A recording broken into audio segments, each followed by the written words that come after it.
Bienvenue dans Hello Jane, une émission proposée par la chaîne du bien-être dans les studios de 3H Productions. Hello Jane. Hello Richard.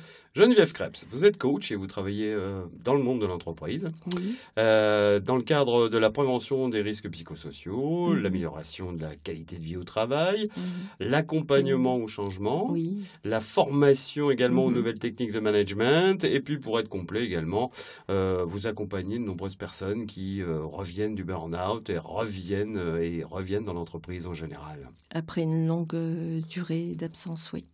D'accord, quelle jolie mission en tous les cas. Vous êtes également l'heureuse fondatrice de la chaîne du bien-être qui aujourd'hui, pipipora, on peut le dire, à l'heure où on vous parle, a dépassé les 1 200 000 visites et ça n'arrête pas de grimper. Hein, Oui, merci à tous les lecteurs. Ça encourage à faire d'autres articles. Et d'autres podcasts, bien Oui. sûr. Vous avez écrit d'ailleurs un très bel article, et on va revenir dessus, sur la chaîne du bien-être, sur l'épuisement du chercheur d'emploi. Le chercheur d'emploi, à l'heure actuelle, trouver du boulot, ça paraîtrait simple, c'est pas le cas du tout. Non, C'est un pas vrai du tout boulot, ça, hein, bien 7 heures par jour, pendant 5 jours dans la semaine, etc. etc. Du courage, de la détermination, de la volonté. On réseaute. Et bien souvent, ces chercheurs d'emploi sont victimes de ce qu'on peut appeler l'indifférence. Et quel est le dégât sur ces personnes de cette forme d'indifférence ? Alors l'indifférence, il y a, pas toujours, mais trop souvent. Je voudrais juste faire un bémol, Richard, pour dire que le podcast, il n'a pas du tout pour effet de faire le procès ni des entreprises ni des recruteurs qui font le maximum en un temps donné pour trouver les meilleurs profils qui soient de la façon la plus efficace qui soit. Parfois, lorsqu'on est soit au service des ressources humaines ou recruteur, on n'imagine même pas l'impact de nos comportements, de nos réponses, des mots que l'on peut utiliser par rapport à une personne qui est en recherche d'emploi. Peut-être que cette personne-là, même si elle se montre sous le meilleur jour qui soit, parce qu'à ce moment-là, elle s'est donné le challenge d'aller bien. Peut-être que déjà de semaine en semaine, elle a perdu espoir, elle a perdu confiance en elle, et qu'elle attend tout de ce rendez-vous-là, et qu'elle attend tout d'un retour, même si c'est par la négative, mais au moins avoir une réponse, se sentir considéré, se sentir pris en compte. D'accord. Quels sont les dégâts de cette indifférence, alors, justement, pour dire ? La dépréciation, ça joue sur l'estime de soi. Une personne qui s'investit des heures durant sur la journée à déjà définir son projet, mettre à jour et penser, potasser son CV, aller glaner des informations, faire de la veille par rapport aux entreprises, par rapport à tout le paysage économique, se remettre à jour, peut-être s'être formé, et derrière, il ne se passe rien. Aucun contact, aucun retour, on va dire, sur contact. La personne, se dévalorise en se disant, mais finalement, je ne vaux plus rien. Et ça mène jusqu'à l'épuisement, ce qu'on pourrait dire une espèce de bore-out ou de burn-out. Enfin bon, on va rester français en fait, l'épuisement. Hein, épuisement jusqu'à dépression parfois. Manque de confiance. Oui, découragement total. Donc une personne même qui a beaucoup de valeur, qui a énormément de talent, qui pourrait apporter une réelle valeur ajoutée à l'entreprise, peut, au travers du temps qui passe et qui passe un petit peu trop et qui est trop long, être complètement sur le carreau. Épuisé Et se dire, je vais aller faire n'importe quoi. Ou alors, c'est bon, mon temps est donné. Alors quand je dis ça, c'est pas forcément tout le temps pour un public senior. Mais certains peuvent se dire, j'ai déjà rencontré des gens qui ont pu me dire à 35, 37 ans, me dire, c'est bon, j'ai peut-être eu les meilleures années et maintenant je ne vaux plus rien. Il y a la recherche 2.0, hein, en général quand on réseaute, quand on travaille énormément avec le digital. Oui. Et puis, c'est peut-être le moment justement, quand on n'a pas de réponse avec ces méthodes, de changer complètement son fusil d'épaule Et puis, allez, on y va. On reprend les bonnes vieilles méthodes. Bon, Internet est quand même appréciable, hein, Ah, dans j'ai le pas dit ça. sens, oui, oui, dans le sens où effectivement on peut réseauter, on peut chercher beaucoup d'informations, s'informer, se former. Maintenant, c'est vrai que la bonne vieille méthode qui consiste à sortir de chez soi pour sortir aussi de l'isolement, parce que le gros risque de l'épuisement, c'est aussi d'être isolé dans son coin. Le travail sur écran en continuité, surtout pour les personnes qui n'ont pas l'habitude, c'est quelque chose d'épuisant aussi, physiquement, moralement.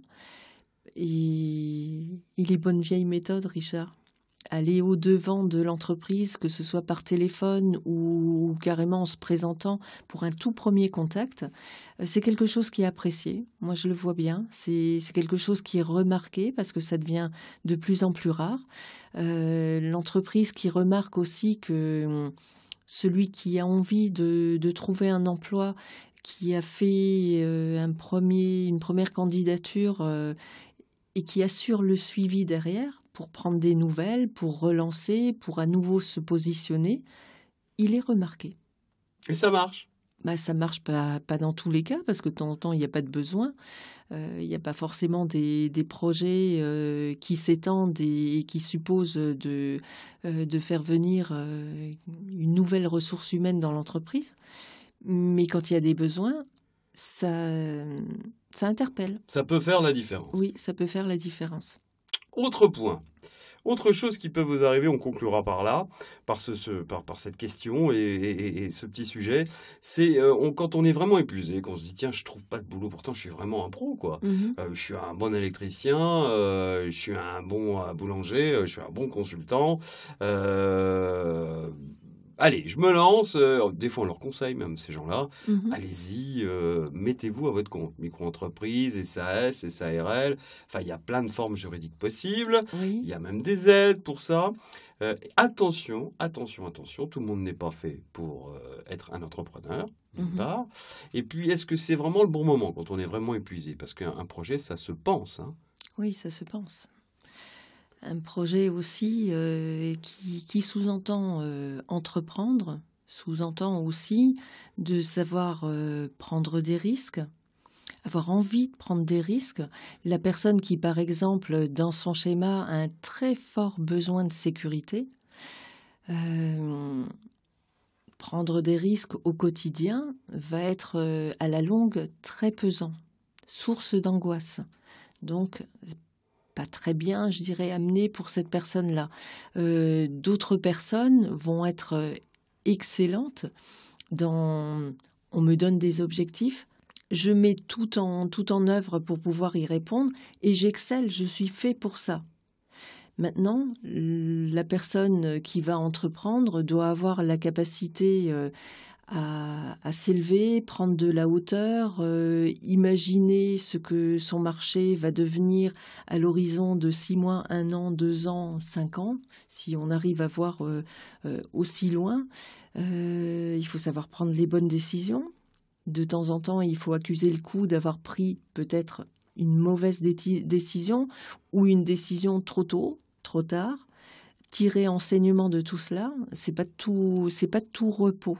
C'est pas tout repos. C'est pas fait, on va dire, pour tout le monde et surtout, mais encore plus que pas fait pour tout le monde n'en a pas envie.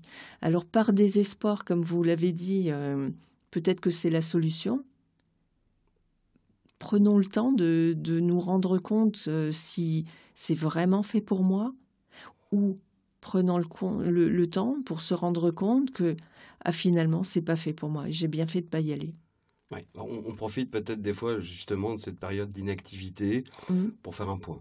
Oui, et parfois avec grande et bonne nouvelle de se dire je descends du vélo, j'observe un petit peu tout ce qui a été fait jusque-là et de me dire toutes les compétences amassées, les talents à utiliser, finalement c'est peut-être le bon moment pour me mettre à mon compte et ça marche très bien. C'est peut-être l'opportunité aussi. Bon. En tous les cas, si vous êtes à la recherche d'un emploi, on vous souhaite d'en trouver un. On vous souhaite bien entendu de trouver votre bonheur et de vous épanouir dans votre prochain Oui, job. On n'est pas dans les bisounours, mais si bon, les personnes qui sont de l'autre côté de la barrière, qui répondent aux mails, etc., si de temps en temps vous pouvez répondre un petit peu plus souvent. donnez du sens à votre silence. Dites-vous que la personne derrière qui a fait la démarche d'envoyer un courrier, un mail, un CV, de se manifester, a besoin de savoir. C'est OK, c'est pas OK, mais même si c'est pas OK, en quoi je peux m'améliorer? Hein, Qu'est-ce qui a cloché à mon niveau ou tout simplement, c'est parce qu'il y avait pas de besoin? Mais donner un retour. De plus en plus, les personnes qui sont en recherche d'emploi, gèrent ce projet-là comme un projet à part entière. C'est-à-dire que, ils se créent une base de données, ils ont un suivi contact après contact, ils notent exactement en commentaire, tout ce qu'ils ont pu, relever, de par leur veille et ils cherchent à capitaliser, on va dire, toutes les approches et toutes les démarches. Ce qui a pu fonctionner, qui a été facteur de succès et ce qui est à éviter pour eux, ce qui a pu, d'accord. leur faire défaut. Donc donner des retours, c'est tellement encourageant. Merci Geneviève Krebs. Quoi qu'il en soit, on vous souhaite le meilleur Mais oui, beaucoup de travail à tout le monde, beaucoup de plaisir. et on vous dit à très très bientôt pour une nouvelle édition de Allo Jane. À bientôt.